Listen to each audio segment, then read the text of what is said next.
When you control your emotion, you control your life. Stop letting your emotions control you.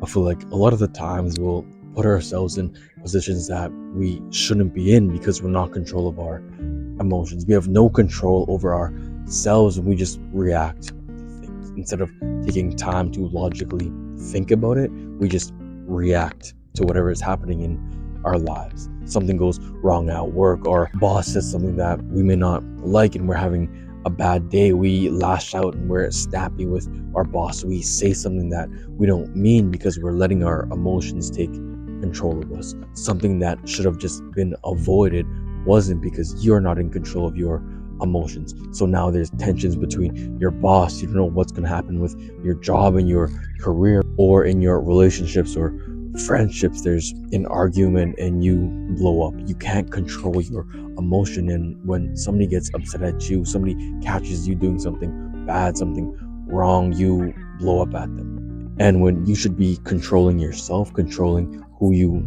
are and the responses that you give a person, you don't. All you do is react and blow up at people. You're letting your emotions take control of you, and when your emotions control you, they control your life. You end up saying things and doing things that you don't mean. You do things out of reaction, out of emotion, not because you want to do it, but because that's your first instinct. Your first instinct may not be the best reaction, right? So understanding that once you control your emotions, you control your life. Instead of making all these mistakes, blowing up at people when you shouldn't, reacting instead of actually logically thinking about things, that's when you control your life. You control your life when you control your emotions. Stop letting your emotions get the best of you. We often are put in situations where our emotions get the best of us. When we should be listening to understand, we don't. I feel like there's a lot of people in their life when they're having conversations with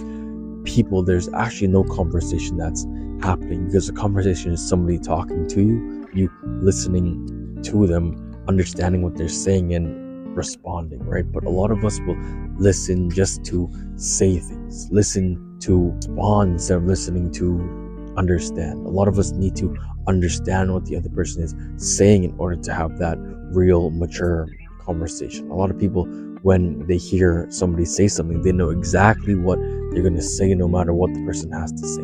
Even if the person is 100% right, 100% valid, they may not acknowledge because they're not understanding what the person is saying. They're just reacting with their emotions to whatever the person is saying. You're in a heated argument. All you want to do is hurt the other person. You want to be right. You have that big ego, that pride that you can't lose in a conversation. You can't lose in an argument, but you're letting your emotions and the way you feel determine the outcome of your life and the relationships that you have. You can't control your ego. You can't control your emotions at work, and you end up losing your job. You lash out, you crash out at your boss, at some people that you're helping in your workplace, and now you're out of a job. Now your life is ruined because you couldn't control yourself. You couldn't calm yourself down and control your emotions. So understanding that when you control the way you feel and you do things even if you don't feel like it, that's when your life will change. A lot of us will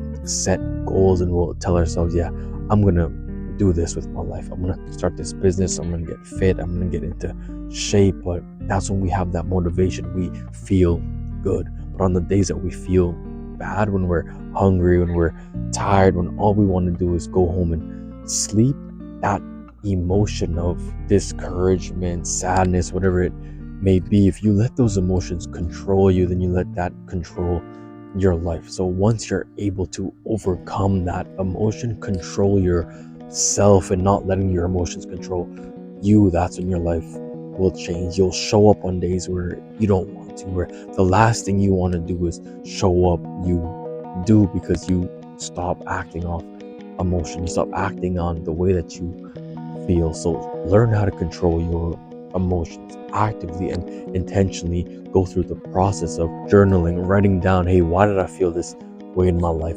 Why, when this person said this thing, I snapped at them, right?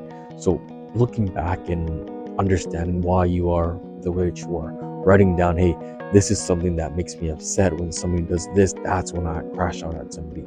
I was really tired that day, and instead of keeping to myself, I crashed out, right? So understanding what makes you upset, tired, angry, and learning to control it. When you're feeling a certain emotion, you have to take a step back and logically look at things instead of just reacting off of your emotions. The moment that you take control of your emotions is when you take control of your life.